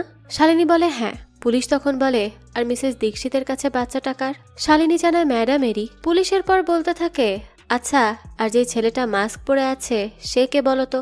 শালিনী তখন বলে, আমি জানি না স্যার। পুলিশ তখন তাকে বলতে থাকে, দেখো, যা জানো সত্যি সত্যি বলে দাও, কারণ আরিয়া ভারত কিন্তু মিথ্যা বলার জন্য কঠিন শাস্তি দিয়ে থাকে, তুমি তো অবশ্যই এই বিষয়ে খুব ভালো করেই জেনে থাকবে। তারপরে পুলিশ তাকে নিয়ে আসে সিনিয়র বসের কাছে। সে তাকে জিজ্ঞেস করে যে মাস্ক পরা লোকটাকে সে কি চেনে, কার সাথে মিসেস দীক্ষিত দেখা করেছে, আর কোথায় বা গিয়েছে সে। শালিনী বলে, আমি সত্যি বলতে এই সম্পর্কে কিছুই জানি না, কারণ আমাকে ম্যাডাম নিচে দাঁড়াতে বলেছেন আর নিজে গিয়ে দেখা করেছেন, আমি কিভাবে বলবো উনি কার সাথে দেখা করেছেন। আর দেখা করে আসার পর আমরা একসাথে বাইরে আসি, আর ম্যাডাম তখন আমায় রেখে চলে যান। বস এসব শুনে বলতে থাকে, আর আমরা মিস্টার দীক্ষিতের রুমে ক্যামেরা লাগিয়েছিলাম, তুমি সেটা রিমুভ কেন করলে, এর পেছনের কি কারণ? শালিনী তখন বলতে থাকে, আমিই তো ক্যামেরা লাগিয়েছিলাম, আর কাজ শেষে আমিই রিমুভ করে দিই, আর আমি সত্যিই এত কিছু জানি না, আমি শুধু আমার কাজ সম্পূর্ণ করেছি স্যার, এছাড়া আর কিছুই আমার পক্ষে জানা সম্ভব নয়। তখন বস এসে বলে, ইনভেস্টিগেশন করো, আমি এর শেষ জেনে ছাড়বো, এত সহজে এসব ছেড়ে দিলে হবে না। শালিনী তখন এক ফাঁকে একা একা ভানুকে বলে, যে কি হলো, তুমি বলেছিলে আমি ক্যামেরা ফিট করছি আরিয়া ভারতের জন্য, তারা আমাদেরকে আর ছাড়বে না। তারা কথা বলছিল, তখনই টিভিতে নিউজ হয় যে একজন টেরোরিস্ট আক্রমণ করতে আসছিল মিস্টার যোশীকে, কিন্তু পুলিশ তাকে ধরে ফেলেছে। শালিনী তখন ভানুকে বলে, আমরা এবার কি করব? এভাবেই আমাদের একদিন ধরে ফেলবে তারা, তোমারও আসল সত্যি সবার সামনে এসে পড়বে, তারপর কি করবে তুমি? ভানু তখন বলে, আমরা সাধারণের জন্য লড়ছি, তাই আমি এই লড়াই চালিয়ে যাব, কোনোভাবেই থামলে চলবে না। তোমাকে শুধু একটা রিকোয়েস্ট, তুমি শুধু তোমার টেস্টিমনি চেঞ্জ করবে না, যা বলেছো তাতেই দৃঢ় থাকবে। এর মধ্যে বস এসে বলে এক টেররিস্ট আরিয়া ভারতের উপর আক্রমণ করার চেষ্টা করেছিল, কিন্তু শেষমেশ সে ধরা পড়েছে। তো জানোই তো কি হবে এখন তার সাথে। এবার তুমি আমাদের হয়ে যে ক্যামেরার কাজ করেছিলে সেটা ভুলে যাও, তুমি কিচ্ছু জানো না। আর যদি না ভুলে যাও তাহলে তো জানোই তোমার সাথে কি হবে। এসব কথা শুনে শালিনী আর ভানু দুজনেই বলে যে তারা তার কথা বুঝতে পেরেছে, এ ব্যাপারটা তারা তাদের মধ্যেই রাখবে, কোনোভাবেই বাইরে আসতে দিবে না। এরপরে দেখা যায় শালিনী বাথরুমে লুকিয়ে রাখা সেই প্যাকেজটা বের করে দিয়ে দেয় ভানুকে।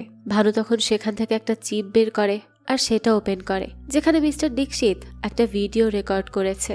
সে সেখানে বলছে এই হচ্ছে স্কাইডোমের ব্লুপ্রিন্ট। তো এখানে আসলে মিস্টার দীক্ষিত আমেরিকা থেকে এসেছিল ফ্রেশ বাতাস তৈরি করবে বলে, কিন্তু এখানে এই কাজের আড়ালে যে কত বড় সর্বনাশ হতে চলেছে তা তো সে নিজেই জানতো না। যদি এই কাজ করা হয় তাহলে যে বড় গার্বেজ এরিয়া আছে সেখানে হট এয়ারের কারণে আগুন ধরে যাবে, কারণ এয়ার কন্ডিশন থেকে হট এয়ার বের হবে আর সেটার মাধ্যমেই অনেক বড় সড় একটা আগুন লাগবে যা কেউ থামাতে পারবে না। আর এই সব কিছু জানার পরই মিস্টার দীক্ষিত অনেক আফসোস করছিল। আমেরিকা থেকে দেশে ভালো কিছু করার আশায় ফিরেছিল সে, তবে আরিয়া ভারত তো এই প্রজেক্ট সফল করার পেছনেই পড়ে আছে, শুধুমাত্র লোক দেখানো প্রফিটের জন্য। তাদের তো কোনো কিছুরই যায় আসে না, মানুষের কিসে ক্ষতি হলো তা তাদের গায়ে লাগে না। এই সব কিছু জানার পর শালিনী আর ভানু দুজনেই একেবারে শকড হয়ে যায়। এই ভিডিও দেখে ফেরার পথে ভানু জিজ্ঞেস করে তো কমার্শিয়াল সেক্টরে কি আছে এত গুরুত্বপূর্ণ। শালিনী জানায় আমার একমাত্র মেয়ে, এখানে কেউ আছে যে খুব ভালো করেই জানে আমার মেয়ের ব্যাপারে। ভানু তখন জিজ্ঞেস করে তোমার মেয়ের নামটা কি? শালিনী জানায় লায়লা। ভানু শুনে বলে বাহ, খুব সুন্দর নাম। শালিনী তখন বলতে থাকে আমি আসলে তার নামটা দিয়েছি।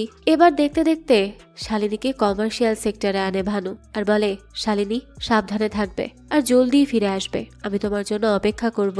শালিনী তখন সেখানে বাচ্চা আইভিএফ করানোর কথা বলে আসে। সে আসে মিসেস ভার্মা সেজে। পরে শালিনীকে পাঠানো হয় ডাক্তার রাকেশের কাছে।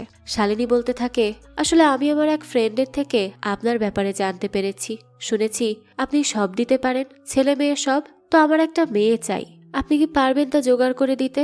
রাকেশ তখন বলে আমার কাজই হলো এই বাচ্চা ম্যানেজ করা, তবে এটা সিক্রেট যে আমার কাছে সব মিক্স ব্লাডের বাচ্চাও আছে।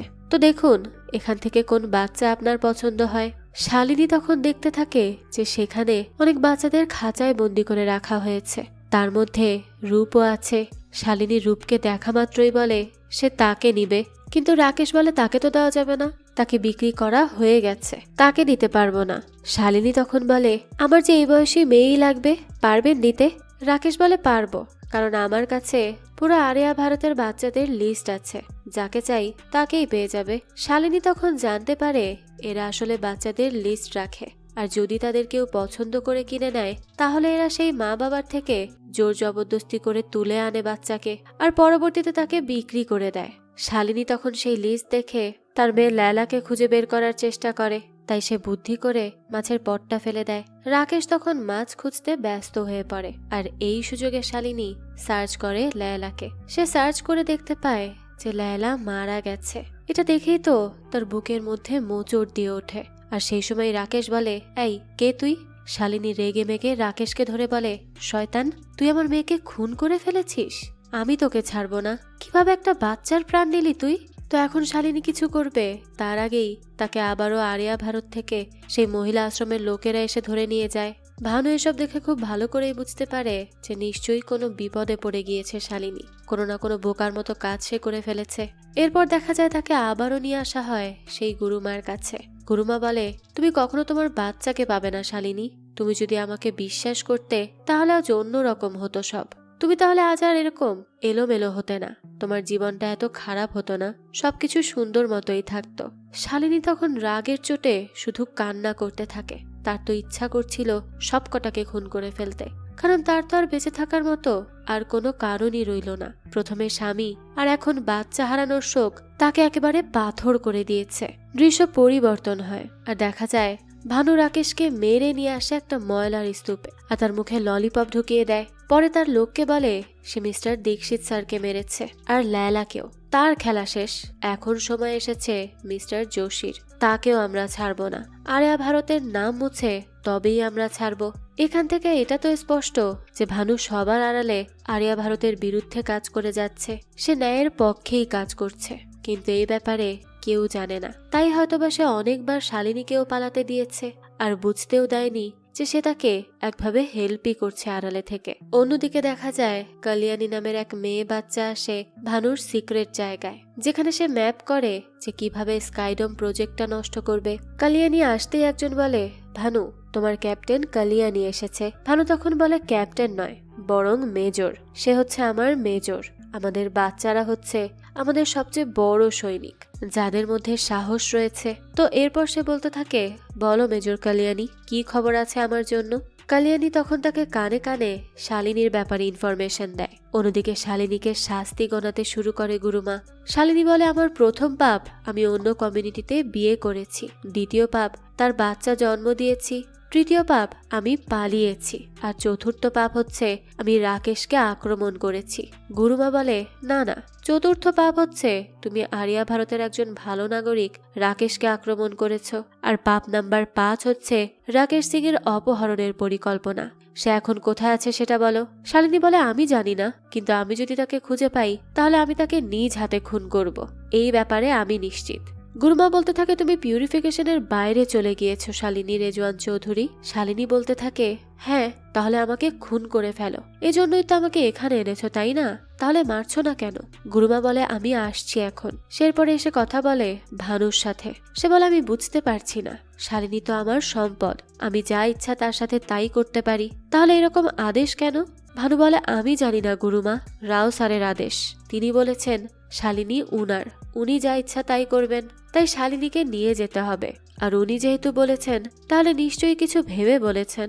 গুরুমা বলতে থাকে, তার পিউরিফিকেশন হতে পারবে না, তাই তার মুক্তি হিসেবে মৃত্যুই দরকার, এছাড়া আর কোনো উপায় নেই। ভানু বলে, তাকে মৃত্যু দিয়ে কি হবে যদি তার মধ্যে আফসোস না থাকলো পাপের? তাই আমি বলছি তাকে রাও স্যারের ওখানে কাজ করে করে মরতে দিন, সেটাই তার জীবনের আসল প্রায়শ্চিত্ত হবে। গুরুমা তখন বলে, ঠিক বলেছ, তাকে নিয়ে যাও এখন। এবার ভানু শালিনীকে বাঁচিয়ে নিয়ে যেতে থাকে। শালিনী তখন ভানুকে বলে, আমাকে কেন বাঁচালে? ভানু বলে, আমার একটা হেল্প লাগবে তোমার থেকে শালিনী, রাকেশ গায়েব। শালিনী এই কথা শুনে বলে, আমাকে বলেছে ওই শয়তানটা, কিন্তু কিভাবে হলো সেটা? ভানু বলে, আছে কিছু লোক এখনো আছে যারা বিশ্বাস রাখে আরিয়া ভারতের গলায় হাত রেখে এই দেশকে আবারও ফিরিয়ে আনা সম্ভব, শুধু প্রয়োজন সাহসের। আর সেরকমই কেউ হয়তো এমনটা করেছে। মিসেস দীক্ষিত আর ওনার হাজবেন্ডকে খুঁজে ফাঁসি দেওয়া হয়েছে। সবাই তখন তালি দিচ্ছিল। শালিনী এসব শুনে বলে, আর ওনাদের ছেলের কি হলো? ভানু জানায় প্রজেক্ট বালিতে দেওয়া হয়েছে তাকে। এসব শুনে শালিনী বলতে থাকে, কি জানো তুমি এই প্রজেক্ট বালি সম্পর্কে? ভানু বলে, আমাদের স্কাইডম ফাংশনের পরিকল্পনা লাগবে, আর যে কোনো ভাবেই সেটা প্রয়োজন। একমাত্র এই কাজটা তুমিই করতে পারবে শালিনী। তুমি রাও স্যারের ওখানে যাবে আর পরিকল্পনা জেনে আমাদেরকে বলবে। দেখো, তুমি জানতে চাও তো যে তোমার মেয়ের সাথে কি হয়েছে, আর আমরা আমাদের দেশও ফিরে পেতে চাই। যদি একবার আমরা দেশ ফিরে পাই তাহলে তুমিও তোমার মেয়ের সব ইনফরমেশন পেয়ে যাবে যে তার সাথে কি হয়েছে। আমি এটা ওয়াদা করে বলছি। শালিনী বলে, হ্যাঁ, আমার হাতে তো আর কোনো চয়েসও নেই। ভানু তখন বলতে থাকে, আরিয়া ভারতের কারো কাছেই কোনো চয়েস থাকে না শালিনী। Welcome to resistance.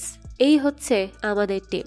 তোমাকে একটা ইনফরমেশন দিয়ে দেই, যেহেতু এখন থেকে তুমি আমাদের টিমের। তুমি কি জানো তোমাদের ঘরে কে রাকেশ আর তার দলকে পাঠিয়েছে? নাজ চৌধুরী। শালিনী এই কথাটা শুনে সহ্যই করতে পারে না, কারণ সেদিন কলে নাজ লায়লার সাথে কথা বলল কিভাবে, অথচ এই সব কিছু নাকি নাজই করিয়েছে। তার সংসারকে নষ্ট সে করেছে। শালিনী এখন সম্পূর্ণভাবে ভানুর টিমের হয়ে কাজ করতে প্রস্তুত হয়ে যায় আর বলে, নাজের কাছে যাও। ভানু তখন বলে, এক শর্তে, স্কাইডম ফাইল আনতে হবে রাওয়ের কাছ থেকে। শালিনী তখন বলে, আমি সব করব, সব কিছু। ভানু এরপর শালিনীকে নিয়ে আসে কমার্শিয়াল সেক্টরে আর তাকে বলতে থাকে, যাও, তবে তোমার কাছে 5 মিনিট আছে মাত্র, এর মধ্যেই কিন্তু ফিরে আসতে হবে। শালিনীর পর চলে আসে সোজা নাজের সামনে, এসেই বলে, বসো চেয়ারে। নাজ তখন চেয়ারে বসে। শালিনী বলতে থাকে, আমি পানি অবৈধভাবে কিনেছি বলে সেই পিউরিটি টিম এসেছিল নাজ, তাই না? এরপরই তারা আমাকে ধরেছিল। কি হলো বলো, এটাই কি সেই কারণ ছিল, নাকি তুমি তাদেরকে সেখানে পাঠিয়েছিলে নাজ? সে তোমার ফ্যামিলি ছিল, তোমার আপন ভাই ছিল, তুমি এমনটা কি করে করতে পারলে? তোমার ভাইকেই তারা মেরে ফেললো। নাজ তখন বলতে থাকে, আপনার জন্য সব হয়েছে, আপনি আমার ফ্যামিলিকে শেষ করেছেন। আপনি বিয়ে করার পর রিজ ভাই বদলে গিয়েছিল, না জানি সে কি কি করতে শুরু করেছিল, এমনকি মদ পর্যন্ত খেতে শুরু করে সে। আমি ওনাকে জাহান্নামের আগুন থেকে বাঁচিয়েছি, আমি আপনার মতো মহিলার থেকে ওনাকে বাঁচিয়েছি। শালিনী তখন বলে, সে মারা গেছে, রিজওয়ান মারা গেছে নাজ, সে আর ফিরবে না। আর লায়লা, সে কি ভুল করেছিল? সে তো পাপ পুণ্যের বয়সেই ছিল না, তার সাথে কি করলে তুমি? নাজ তখন বলতে থাকে, লায়লার কথা আপনি আমার সাথে বলবেন না, সে ভালো আছে, আপনার মতো মাকে ছাড়া সে ভালো আছে খুব। শালিনী তখন অবাক হয়ে বলে, ভালো আছে মানে? তার মানে সে বেঁচে আছে? কি হলো বলো, লায়লা বেঁচে আছে? ওই সময় নাজ অ্যালার্ম বাজিয়ে দেয়। শালিনী নাজকে বলে, বলো কোথায় লায়লা? নাজ বলে, আমি বলবো না, আর তুমিও তাকে কোথাও খুঁজে পাবে না, সে যেখানে আছে তোমাকে ছাড়া খুব ভালো আছে। শালিনীর তো এবার প্রচন্ড রাগ হয়ে যায়, সে এবার নাজকে আচ্ছা মতো মারধর করে আর জিজ্ঞেস করে, কোথায় আমার মেয়ে, বল কোথায়? ওই সময়ে ভানু এসে শালিনীকে ধরে নিয়ে যায়, কারণ পুলিশ এসে পড়েছিল নাজের অ্যালার্মের কারণে। ভানু তখন শালিনীকে বাইরে নিয়ে যায় আর বলে, তুমি কিভাবে এত অসতর্ক হতে পারো শালিনী? আমি এখানে তোমাকে এত বড় দায়িত্ব দিতে চাইছি, কিন্তু তুমি যে কাজ করছো তাতে তো তুমি আমাদের সবাইকে মেরে ছাড়বে। শালিনী বলে, আমাকে যে করেই হোক লায়লাকে খুঁজতে হবে। নাজ খুব ভালো করেই জানে আমার লায়লা কোথায়। ভানু বলে, দেখো, তোমার রাগ করাটা স্বাভাবিক শালিনী, কিন্তু রাগ করলেই তুমি লায়লাকে পেয়ে যাবে না, তাই তার জন্য তোমাকে মিশনে ফোকাস করতে হবে, এতটা অধৈর্য হলে তো হবে না।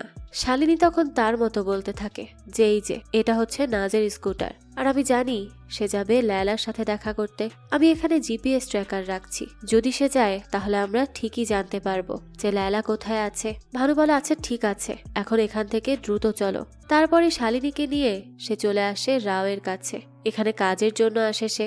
ভানু বলতে থাকে, মনে রাখবে আমাদের মোহানের কম্পিউটার অ্যাক্সেস চাই, আর বাকি রাও স্যারের বিশ্বাস জিতবে তুমি। এবার কোনো মতে ভানু শালিনীকে রাওয়ের এখানে কাজে রাখার জন্য ঠিকই রাজি করিয়ে আসে। শালিনীও তার কাজ করতে থাকে, ধীরে ধীরে রাওয়ের নজরেও এসে যায় সে। আজ রাও বলে, তুমি শুনলে কিভাবে জোশীর বন্দুক থেকে গুলি পড়েছে রেজিস্ট্যান্সের আস্তানায়, বোমও ফেলা হয়েছে, আমাদের বিরুদ্ধে যে যাবে সেই মরবে, যাক তো এক কাপ চা দিবে? শালিনী বলে, হ্যাঁ নিশ্চয়ই। রাও তখন বলতে থাকে, আবার সেদিনের মতো ফেলে দিবে না তো? শালিনী বলে, না স্যার, সরি, আর হবে না। রাও এরপর বলে, তো শালিনী চৌধুরী, কি তোমার কাহিনী? তোমার হাজবেন্ড তো মুসলিম ছিল, আমি সবই জানি। আগে এই দেশে কি হতো, চুরি ডাকাতি, নারী নির্যাতন, পার্টি, গান বাজনা, এই সবই চলতো, কিন্তু এখন আমরা আরিয়া ভারতের মাধ্যমে শান্তি নিয়ে এসেছি, এখন এখানে 0% ক্রাইম রেট। তাহলে এটা কি উন্নতি না? তবে হ্যাঁ, কিছু পেতে হলে তো কিছু হারাতেই হয়, আমরাও পেয়েছি, তবে তার সাথে অনেক কিছু আমাদেরকে পেছনে ছাড়তে হয়েছে। নিশ্চয়ই তোমারও কিছু ছিল যা ছেড়ে আসতে হয়েছে তোমাকে, কি ছিল সেটা? শালিনী বলে, না, আমার কিছুই ছাড়তে হয়নি, আমি হ্যাপি আছি এখানে। রাও তখন বলে, মিথ্যা বলছো, কিছু তো আছেই। ওই সময়ে একজন এসে বলে, শালিনী যাও, ভানু এসেছে, আর স্যার এখানে স্কাইডোমের ফাইলে সাইন করুন, খুব জলদি ফাইনাল করতে হবে সব। শালিনীকে তখন ভানু ডেকে বলে, কি আপডেট? শালিনী জানায়, ফাইল সাইন হচ্ছে, আমি শুনেছি বোম দেওয়া হয়েছে, কি অবস্থা তোমাদের? ভানু বলে, বোম পড়েছে যখন মানুষ তো মরবেই, এসব এখন অভ্যাস হয়ে গেছে, তবে শোনো, তুমি এই চিপটা ঢুকিয়ে রাখবে, তাহলে ফাইল কপি হয়ে যাবে, আমি কাল এসে নিয়ে যাব।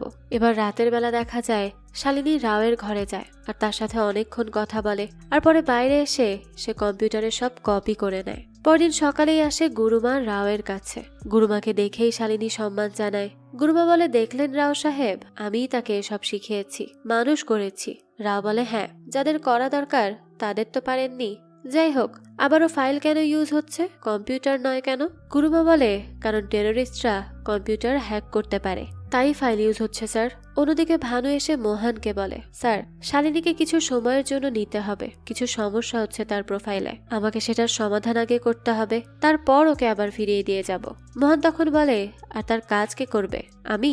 ভানু বলে, স্যার জলদি ফিরে আসবো, প্লিজ তাকে যেতে দিন, পরে গিয়ে তার জন্য আরো সবার সমস্যা হয়ে যেতে পারে। মোহন তখন বলে, আচ্ছা আচ্ছা ঠিক আছে, 2 ঘন্টা সময় দিলাম, যাও। ভানু তখন শালিনীকে বলতে থাকে, মোহনের উপর নজর রাখো। শালিনীর পর ভানুর আস্তানায় আসে আর ইন্টারনেটে দেখে একটা স্কুল আছে। শালিনী বুঝতে পারে নাজ সেখানে গেছে, আর তার মানে এখানেই আছে লায়লা। ভানু এরপর একটা ক্যাম্প তাকে দিয়ে বলে যে এটা কিভাবে ইউজ করতে হয়। শালিনী তখন বলে, আমাকে সেখানে যেতে হবে এক্ষুনি, ওই স্কুলে লায়লা আছে ভানু, ভানু বলতে থাকে, শালিনী আপাতত এই মিশনে ফোকাস করো, না হলে আবারও ঝামেলা হবে। এই মিশনে ফোকাস করলেই ল্যালাকেও পেয়ে যাবে। যদি বেশি তাড়াহুড়ো করতে যাও তাহলে কিন্তু ল্যালাকে পাওয়ার জন্য সব হারিয়ে বসবে। তাই বলছি আমার কথা মতো কাজ করো, প্লিজ একটু বোঝার চেষ্টা করো। এবার দেখা যায় শালিনী আসে সেই স্কুলে আর দেখে ওখানে বাচ্চাদেরকে আরিয়া ভারতের নামে ব্রেইন ওয়াশ করানো হচ্ছে। সবার সাথে সাথে জয়া আরিয়া ভারত এই কথাটা ল্যালাও বলছিল। আর সত্যি সত্যি ল্যালা সেখানে ছিল, তার মানে সে সুস্থভাবেই বেঁচে আছে আজও। শালিনী তখন ল্যালাকে দেখেই অনেক বেশি আবেগপ্রবণ হয়ে যায় আর তার দিকেই এগিয়ে যেতে থাকে। কিন্তু শালিনী এগিয়ে যাওয়ার সময়ই একজন মহিলা এসে তাকে বাইরে বের করে দেয়। শালিনী তো অনেক খুশি হয়ে গিয়েছিল তার মেয়েকে 2 বছর পর দেখে, তাই সে অপেক্ষা করতে থাকে তার আসার জন্য। লায়লা বাইরে আসার পরই শালিনী তার কাছে যায় আর বলে লায়লা। কিন্তু লায়লা তো তখন শালিনীকে চিনতেই পারে না আর বলে, আমার নাম লায়লা নয়, আমার নাম বিজয়া। তখনই সেখানে গাড়িতে করে আসে স্বপ্না। স্বপ্না এলেই লায়লা তাকে মা বলে ডাকে আর তার কাছে চলে যায়। অর্থাৎ স্বপ্নাই তাকে কিনে নিয়েছে আর স্বপ্না এখন ধনী হয়ে গেছে আরিয়া ভারতের হয়ে কাজ করে। এসব দেখে শালিনী কি বলবে কিছুই বুঝে উঠতে পারে না। সে চুপচাপ সেখান থেকে ফিরে আসে। এরপর সে মোহনের অবর্তমানে অফিসে এসে কাজ দেখার চেষ্টা করে। সে সময় মোহন এসে বলে, কি করছো এসব? আমার অনুপস্থিতিতে আমার অফিসে কি করছো তুমি? শালিনী বলে, ও আমি আসলে ধুলোবালি পরিষ্কার করছিলাম, অনেক ময়লা পড়ে গেছে তো। মোহন তখন শালিনীকে সন্দেহ করে, তাই তাকে চেক করে আর রেগে বলতে থাকে, এটা শেষ ওয়ার্নিং, আমার অনুপস্থিতিতে আমার অফিসের মধ্যে কখনো আসবে না। আর আমি যদি এসব আর কখনো দেখি তাহলে কিন্তু তোমার অবস্থা ভালো হবে না বলে দিচ্ছি। অন্যদিকে ভানুকে তার লোক বলে, তুমি শালিনীর উপর বিশ্বাস রাখো, আমার মনে হয় সেই কাজ করে দিবে। কিন্তু ভানু বলে, আমার তো চিন্তা হচ্ছে, কারণ সে এখনো কোনো ছবি পাঠায়নি। শালিনী তো আমার মনে হয় শুধুমাত্র নিজের জন্যই ভাবছে, আমাদের মতো মানুষের জন্য তার কিছুই যায় আসে না। কিন্তু আমি আমার পরিকল্পনা অনুযায়ী এগিয়ে যাব। এখন এরপর যাই হয়ে যাক না কেন আমি থামতে রাজি নয়। এদিকে শালিনীকে দেখা যায় সে চলে আসে স্বপ্না আর তার হাজবেন্ড আশিসের বাড়িতে। আশিস হচ্ছে মিস্টার যোশীর ডান হাত, তাই তার কারণেই স্বপ্না এখন বিলাসবহুল জীবনযাপন করছে। আর স্বপ্নার সাথে শালিনী যে সমস্ত বাজে আচরণ করত তার প্রতিশোধ স্বরূপ সে শালিনীর মেয়ে ল্যালাকেই কিনে নিয়েছে নিজের মেয়ে হিসেবে। তো শালিনী সেখানে আসতেই দেখা যায় স্বপ্না ইংরেজিতে কথা বলা শুরু করে আর বলে, আমি জানতাম তুমি আসবে। সেদিন দেখা হওয়ার পর আমি বুঝতে পেরেছি তুমি আসবে। সেখান থেকে 2 বছর হয়ে গেল তাই না? শালিনী বলে, হ্যাঁ। আর তোমার ঘরটা তো বেশ সুন্দর, কিন্তু কিভাবে হলো এত কিছু বলো তো? স্বপ্না জানায় আশিস মিস্টার যোশীর অনেক ক্লোজ, আর আগেও ছিল। আমি তোমাকে এ ব্যাপারে কখনোই বলিনি। ও না, আসলে তো তুমি আমাকে কখনো এ ব্যাপারে জিজ্ঞেসও করনি। মিস্টার যোশী আর আশিসের কারণে আজ আমি এমন জীবন পেয়েছি। আমাকে এখন আর কারো মুখের দিকে তাকিয়ে থাকতে হয় না। আমার এখন অনেক কিছু আছে, আমি নিজ ইচ্ছাতেই সব কিছু করতে পারি, কারো কথাও আর আমার শুনতে হয় না। আমি এখন বিলাসবহুল জীবন যাপন করছি। কিন্তু তোমার তো একদিনেই এই সব শেষ হয়ে গেল তাই না? শালিনী বলে, হ্যাঁ, আমার সব শেষ হয়ে গেছে। তাই আমি ফিরে পেতে চাই আমার সেই আগের জীবন। আমি আমার লায়লাকে ফিরে পেতে চাই, আমার সন্তানকে আমার বুকে জড়িয়ে ধরতে চাই। স্বপ্না এসব শুনে বলে, কি বলছো? ভেবে চিনতে বলো, কারণ তুমি জানো সেদিন আমরা না থাকলে লায়লাকে তারা নিয়ে যেত। পরবর্তীতে আর বেঁচেও থাকতো না সে, কিন্তু আমরাই তাকে এখানে এনেছি। আর তুমি তাকে নিয়ে কি করবে? মিক্স ব্লাডের বাচ্চাদেরকে আরিয়া ভারতের কোথায় লুকিয়ে রাখবে শুনি? যেখানেই রাখবে তারা ঠিকই খুঁজে পেয়ে যাবে। তাহলে কিভাবে তাকে নিয়ে যাবে? শালিনী এসব শুনে বলে, আমি এই জিনিসটা বানিয়ে এনেছি, তাকে দিয়ে দাও। আমার কাছে আপাতত তাকে নিয়ে যাওয়ার মতো সত্যিই কোনো পরিকল্পনা নেই, কিন্তু এই জিনিসটা অন্তত তাকে দিও। স্বপ্না বলে, হ্যাঁ তাই বলছি, এমন কোনো কাজ করো না যাতে করে নিজের ভুলের জন্য নিজেরই বাচ্চাকে বিপদে ফেলে দিবে। আরিয়া ভারতের হাত থেকে তাকে বাঁচিয়ে রাখতে হলে তাকে এখানেই থাকতে দাও। দয়া করে এই নিয়ে আর কোনো ঝামেলা করো না। এসব শুনে শালিনী আর বলার মতো কিছুই পায় না, তাই চুপচাপ মনে কষ্ট নিয়ে সে সেখান থেকে ফিরে আসে আর ভাবতে থাকে তার মেয়েকে কিভাবে আরিয়া ভারতের নামে ব্রেইন ওয়াশ করা হচ্ছে। এসব ভেবেই তো শালিনী চিন্তায় পড়ে যায়। সে তখন তার সাথের একজন মহিলাকে কেঁদে কেঁদে বলে, আমার লায়লা কনফিউজড হয়ে গেছে, আমি চিন্তাও করতে পারছি না কিভাবে তার ব্রেইন ওয়াশ করা হচ্ছে। সে কি ভাবছে সেটাও আমি জানি না। তার আচার আচরণ এই 2 বছরের মধ্যে কতটা চেঞ্জ হলো কিভাবে বুঝবো আমি? তাকে যে করেই হোক আমাকে সেভ করতে হবে। তখন ওই মহিলা বলে, ভানুর সাথে কথা বলো, এ ব্যাপার একমাত্র সেই তোমাকে হেল্প করতে পারবে। আর তাছাড়া সে তোমার জন্য একটা জিনিসও রেখে গেছে। শালিনী তখন সেটা নিয়ে ভাবে, একমাত্র এই মিশন সফল হলে তবেই তারা আরিয়া ভারতের অত্যাচার থেকে মুক্ত হবে, আর সেই সাথে লালাকেও শালিনী ফিরে পেতে পারবে। কারণ তখন আর মিক্স ব্লাডের বাচ্চা নিয়ে কারো কোনো সমস্যা থাকবে না, কেউ কিছু বলতেও পারবে না। তখন সে তার মেয়েকে নিয়ে শান্তিতে বসবাস করবে। সেদিন রাতে দেখা যায় শালিনী এসে পড়ে রাওয়ের প্রিয় কবির গানের রেকর্ড নিয়ে।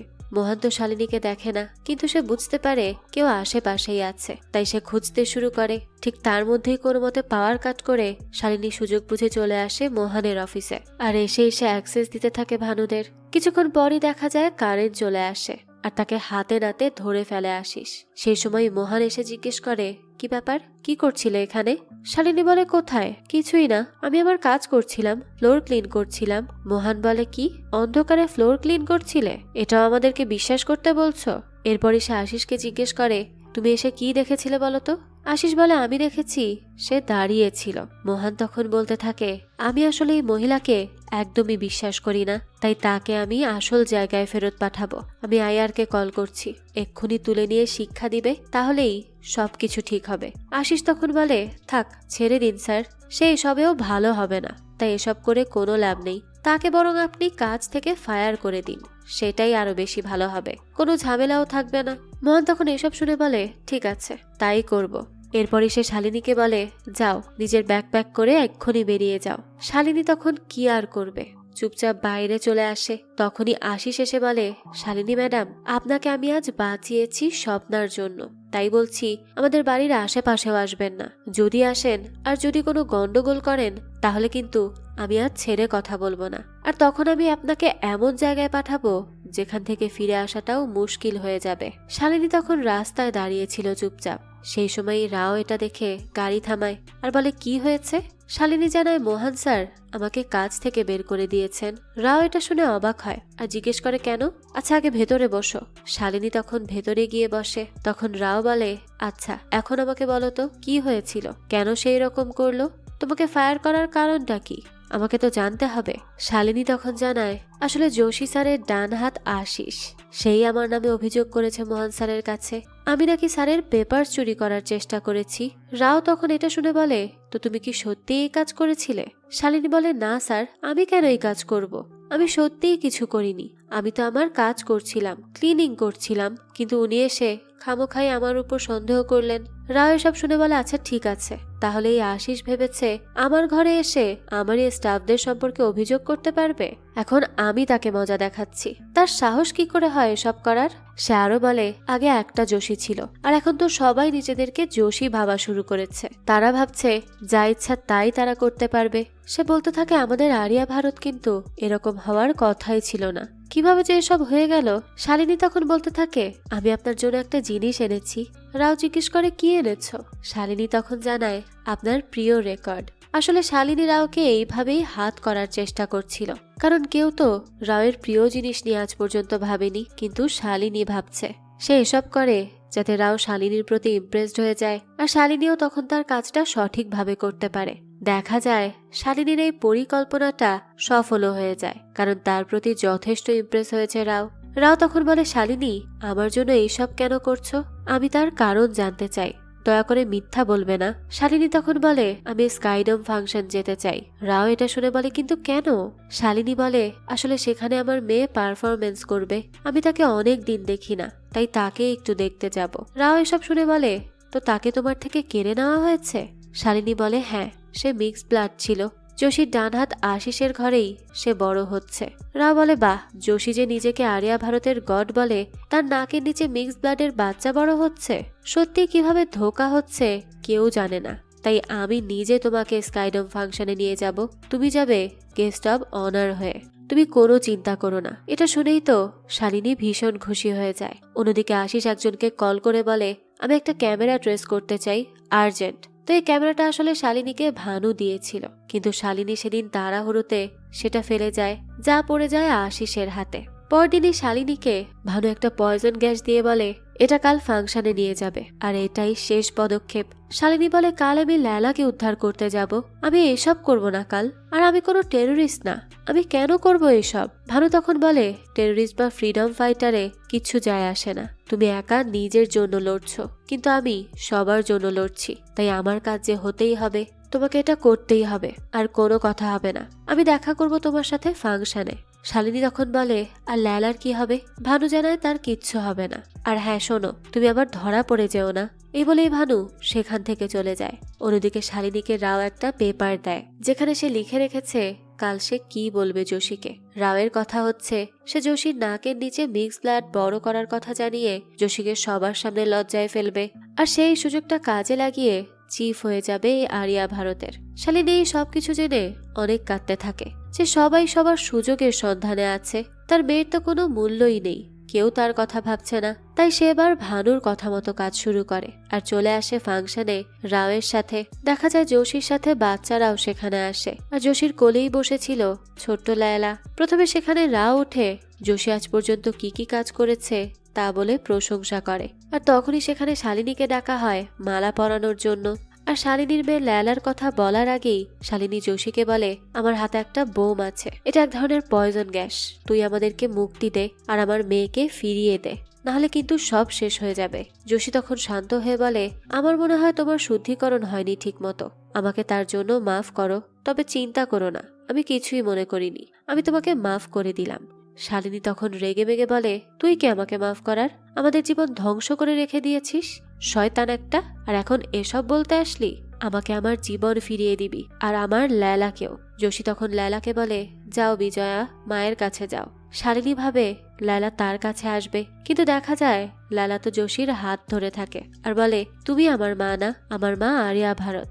অর্থাৎ ল্যালা সম্পূর্ণভাবে আরিয়া ভারতের ব্রেন ওয়াশের শিকার। ল্যালার পর দৌড়ে গিয়ে উঠে পড়ে স্বপ্নার কোলে। যোশী তখন বলে, আমাকে বোমটা দিয়ে দাও আর ফিরে আসো সঠিক পথে। সে শালিনীকে আরো বলে, যার কেউ নেই তার আমরা আছি। শালিনীও তখন তার হাতে শক্ত করে ধরে থাকে সেই পয়জন গ্যাসটা। হতে পারে সে ভাবছিল এটা সাথে সাথে ফাটিয়ে দিবে, আর মরলেই শয়তানকে নিয়েই মরবে।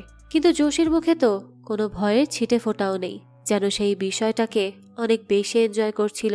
শালিনী তখন যোশীকে গালি দিয়ে বলে, তোকে আমি ছাড়বো না, আর আমার স্বাধীনতা আমি ফিরিয়ে নিবই নিব, কেউ আমাকে আটকাতে পারবে না। যোশীও তখন হেসে বলে, না, তুমি কখনো এই আরিয়া ভারতকে হারাতে পারবে না। আর এরই সাথে দেখা যায় এই গল্পটাও এখানেই শেষ হয়ে যায়। তবে শেষমেশ এখানে কি ঘটে তার দেখানো হয় না, হয়তোবা এর পরের সিজনেই এর আরো রহস্য উন্মোচন হবে। আর শালিনী কি আদৌ মুক্ত হতে পারবে কিনা আর নিজের মেয়েকে ফিরে পাবে কিনা সেই সবও আমরা এর সেকেন্ড সিজনেই জানতে পারবো। যাক, এই তো ছিল আজকের গল্প। আজকের এই গল্পটা আপনাদের কাছে কেমন লেগেছে সেটা অবশ্যই আমাদেরকে কমেন্ট করে জানাবেন। যদি এতটুকু ভালো লেগে থাকে তাহলে একটি লাইক দিয়ে যাবেন। আর হ্যাঁ, আমাদের এই চ্যানেলে কিন্তু প্রতিনিয়তই নতুন নতুন ভিডিও আপলোড করা হয়। সেই সব ভিডিওর আপডেট পেতে আমাদের চ্যানেলটিকে সাবস্ক্রাইব করে বেল আইকনে অল দিয়ে রাখতে কিন্তু ভুলবেন না। আর একটা কথা, আমাদের সকল ভিডিওর আপডেট পেতে জয়েন করতে পারেন আমাদের হোয়াটসঅ্যাপ চ্যানেলে, লিংক ডেসক্রিপশন বক্সেই দেয়া আছে। আজকে তাহলে এই পর্যন্তই, আবারও হাজির হব নতুন কোনো ভিডিও নিয়ে। সেই পর্যন্ত সবাই ভালো থাকবেন আর আমাদের চ্যানেলের সাথেই থাকবেন। ধন্যবাদ।